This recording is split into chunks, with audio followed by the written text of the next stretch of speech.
Alors, si on continue sur ce voyage et si on met un petit peu, si on braque l'objectif sur chaque pays que le président Xi Jinping a visité, donc il a commencé par les Émirats arabes unis. Est-ce que, est-ce que vous voyez un sens à cette visite? Oui, elle est très symbolique cette visite. Premièrement, c'est la première visite hors de la Chine du président Xi Jinping depuis sa réélection en mars 2018. C'est la 4e visite du président Xi Jinping sur le continent africain. Le choix des pays, bon ça c'est de manière générale, Xi Jinping en plus, de manière symbolique, a été accompagné de sa femme Peng Liyuan, et cela a son importance quand on voit la symbolique des visites d'État avec le président Emmanuel Macron, souvent accompagné de son épouse Brigitte, ou de Donald Trump, qui pour les grandes occasions est accompagné de Melania Trump. Donc cela a son importance. Ce n'est pas seulement le président chinois, mais le président chinois et son épouse qui ont été mis en scène, notamment dans les accueils que l'ont fait les présidents Macky Sall, les présidents Ramaphosa, les présidents et le président Kagame. Pas encore le président de l'île Maurice. Je vois un autre symbole dans le choix des pays. Oui, on tout à pourrait fait. penser que ce voyage est un petit peu tarabiscoté. On va des Émirats arabes unis au Sénégal, du Sénégal au Rwanda, du Rwanda à l'Afrique du Sud et l'Afrique du Sud à l'île Maurice. Le choix des pays est tout à fait symbolique. Ils incarnent, chacun de ces pays, ou leur président incarne, une vision doublement symbolique du leadership régional et de la capacité à porter des projets à l'échelle du continent. Le Sénégal est le pays qui a lancé, il y a de cela une quinzaine d'années, le NEPAD. Donc le premier projet endogène, si j'ose dire, sous l'égide des Nations Unies, mais pour lequel les États africains émettaient le besoin d'investir dans les projets d'infrastructure.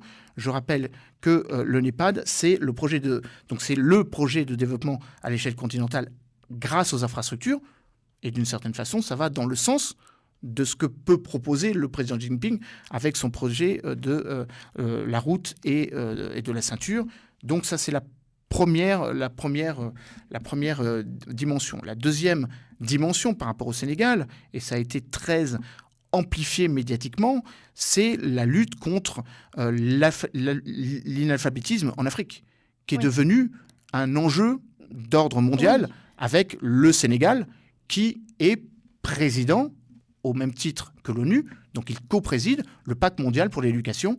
Le président Emmanuel Macron s'est rendu au Sénégal, à Dakar et à Saint-Louis, pour mettre en lumière cette urgence qu'il y a à scolariser les 101 millions d'enfants qui ne sont pas scolarisés sur le continent africain et les 53 millions de jeunes filles qui ne le sont encore moins.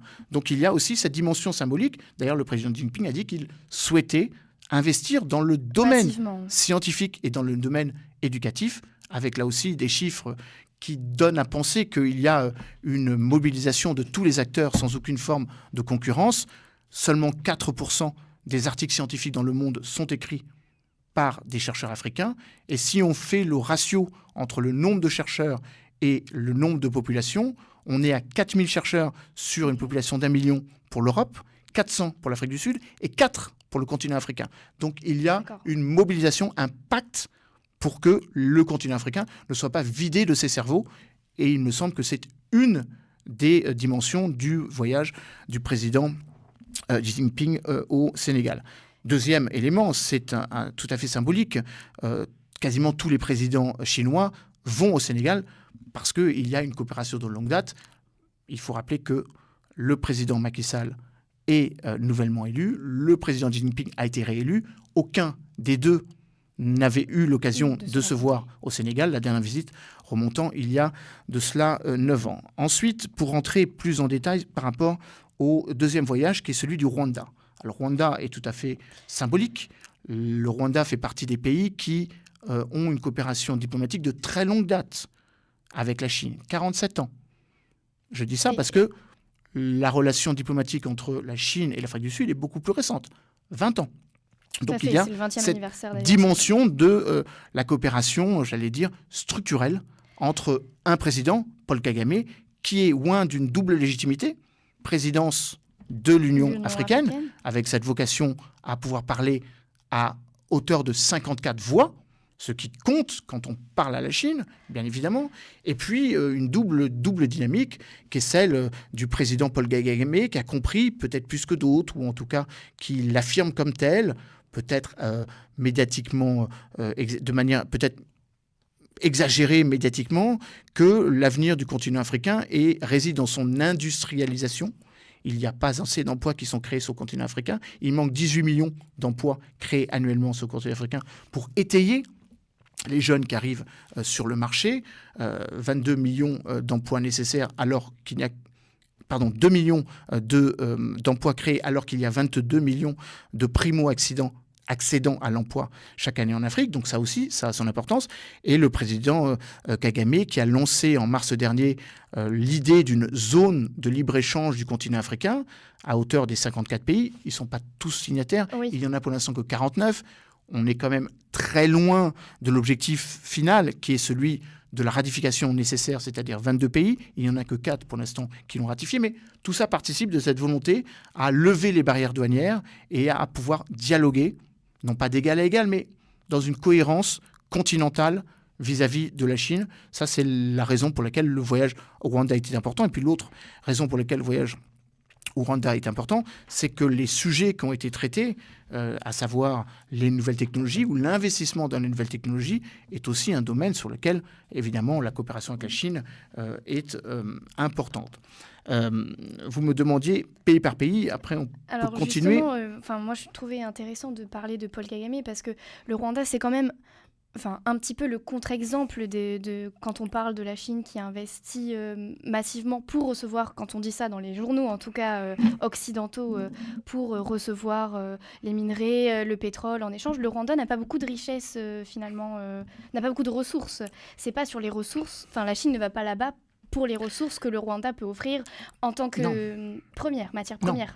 Certains disent d'ailleurs que le Rwanda capte des richesses dans des territoires qui ne sont pas les siens, notamment les RDC, en ce qui concerne un certain nombre de terres rares, donc notamment le coltan. Le cobalt aussi. Le cobalt, le coltan, ça fait partie des choses qui effectivement méritent de regarder avec beaucoup d'attention, puisque le Rwanda est devenu producteur, alors même qu'il n'a quasiment pas de minerais sur son territoire. Mais c'est une autre question. Non, vous avez raison. Le Rwanda a une importance stratégique, diplomatique, qui ne correspond pas à la réalité et de sa démographie. Et évidemment, le fait que c'est un petit pays qui est enclavé. Mais le Rwanda est un pays dans lequel le président Paul Kagame jouit d'une réputation, d'une légitimité par le fait qu'il a lancé un processus de réforme de l'Organisation de l'Union africaine avec une taxe de 0,2% sur les importations africaines, les importations sur le continent africain, des importations extérieures sur le continent, vis-à-vis du continent africain, qu'il a lancé une réflexion sur la réforme de l'organisation, plus qu'un seul sommet et non pas deux, avec une volonté de travailler concomitamment sur le panafricanisme et la montée en puissance des organisations sous-régionales. D'ailleurs, se tient à Lomé d'ici quelques jours, le 31 juillet prochain, le premier sommet de 2 commissions économiques régionales, la communauté des États de l'Afrique de l'Ouest et la communauté des États de l'Afrique centrale. Donc on voit bien qu'il y a cette vocation à penser la construction africaine dans une démarche sous-régionale et dans une démarche panafricaine, et de ce point de vue-là, Paul Kagame incarne cela très bien. Donc, du coup, là, vous me parlez énormément de Paul Kagame, donc, par tout ce que vous venez de dire. Donc, finalement, est-ce que si Paul Kagame n'avait pas été président de l'Union africaine, est-ce que vous pensez que Xi Jinping serait passé par le Rwanda ? Une question dure que vous me posez là. Je pense qu'il serait davantage passé selon la légitimité ou l'incarnation de ce leadership que Paul Kagame incarne. Je ne mets pas, je n'élude pas la question démocratique et la question des droits de l'homme, mais je pense que le président Jinping aurait fait à ce moment-là une visite tout à fait symbolique à Addis Abeba au sein de ce qu'est la légitimité, institutionnelle, physique, visible, d'autant plus que le siège de l'Union africaine a été construit et offert par la Chine. Donc il aurait légitimement pu aller en Éthiopie, d'autant que le Premier ministre éthiopien et le président érythréen se sont mis en configuration de repenser les plaies de cette guerre tout à fait fratricide, au sens propre du terme, qui, depuis 1991, saigne cette région. Donc, symboliquement, il aurait pu, évidemment, faire ce déplacement à Addis Abeba. Mais le Rwanda, encore une fois, n'est pas important en tant que pays, il est important dans la trajectoire que prend ce pays et dans la capacité aussi d'impacter sur les autres pays. On sait bien que la RDC et le Rwanda ont, par la proximité géographique, la concomitance de leurs frontières, ont un sort lié. Et c'est d'autant plus impactant qu'il y a à l'horizon de la fin de l'année, le 23 décembre théoriquement, de l'année 2018, des élections stratégiques déterminantes pour la stabilité de la région en RDC. Il n'aurait pas pu aller en RDC, justement, parce que le président Kabila, qui n'a pas encore annoncé si oui ou non il se représenterait, ce sera fait jeudi prochain, apparaît comme quelqu'un qui n'est pas visible au sens diplomatique du terme. Il aurait pu évidemment aller en Centrafrique. Là aussi, la Centrafrique est un pays important pour la Chine, puisque c'est le pays où elle a souhaité développer des coopérations militaires. Et c'est pourtant là que la communauté internationale, le Conseil de sécurité, lui a récusé cette capacité après l'avoir autorisé pour la Russie. Donc il n'aurait pas pu, pour ces raisons, se rendre en RCA. Il aurait pu aller au Kenya, mais qui est un acteur tellement traditionnel et qui est un des éléments fondamentaux, phares de la FOCAC, donc du Forum sino-africain, qui aura lieu en septembre 2018 pour sa 7e édition à Beijing. Là aussi, on sait que le Kenya est un acteur traditionnel de la coopération. Donc le Rwanda était bien choisi. Et puis évidemment, l'Afrique du Sud.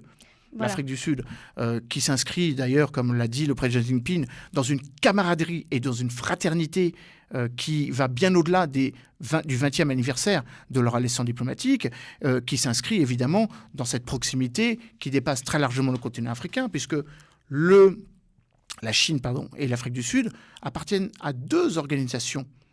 Une que l'on connaît, qui tient son 10e sommet à Johannesburg, que sont les BRICS.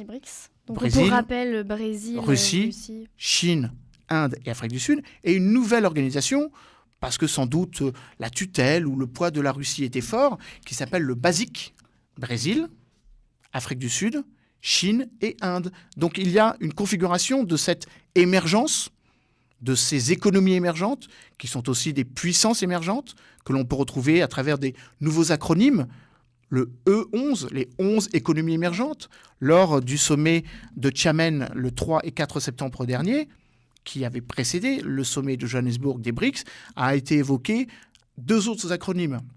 Le concept des BRICS+, et le concept des BRICS++. Donc on voit bien qu'il y a une nouvelle configuration, une nouvelle... Est-ce qu'on pourrait parler d'instabilité aussi ? Puisque si à chaque fois il y a des pays qui se rajoutent, est-ce qu'on pourrait aussi parler d'instabilité et de doute aussi peut-être sur à qui doit s'élargir le cercle à qui doit s'élargir le cercle, c'est assez clair. Premièrement, les pays de l'OCDE ont perdu l'apanage d'être détenteurs d'une bonne partie de la croissance mondiale. Déjà, la Chine, en tant que telle, c'est 30% de la croissance mondiale. Et si on l'associe avec les BRICS, le E11, ou si on élargit du G7 au G20, on voit bien que rien que sur le continent eurasien, donc peu ou prou légitimement cette projection de la Chine vers l'Europe à travers cette horizontalité stratégique, on est à 50-55% de la croissance mondiale. Donc on voit bien que l'ancien monde, pour ne pas paraphraser l'actuel président de la République française, est en train d'être concurrencé. C'est une saine concurrence. Cette coopération sud-sud au niveau économique, cette émergence d'une approche du non-alignement, ni Washington, ni Moscou, ou peut-être davantage Moscou maintenant que Washington avec l'actuelle administration de Donald Trump, où un certain nombre de pays se cherchent de nouveaux parrainages. Et la Chine a traditionnellement, à travers celle du soutien au mouvement de libération nationale, il faut bien se rappeler de l'importance que l'ANC a eu dans la constitution de l'Afrique du Sud et le soutien que la Chine a toujours apporté à l'ANC, ou le soutien que la Chine a toujours apporté au ZANU-PF, le parti révolutionnaire du pays voisin, du Zimbabwe, qui a acquis son indépendance contre les colons britanniques, enfin, d'origine britannique, donc se transformant de la Rhodésie du Sud au Zimbabwe. Donc la Chine joue aussi cette capacité à incarner une autre vision de l'occidentalisme tel qu'il s'est projeté sur le continent africain aussi.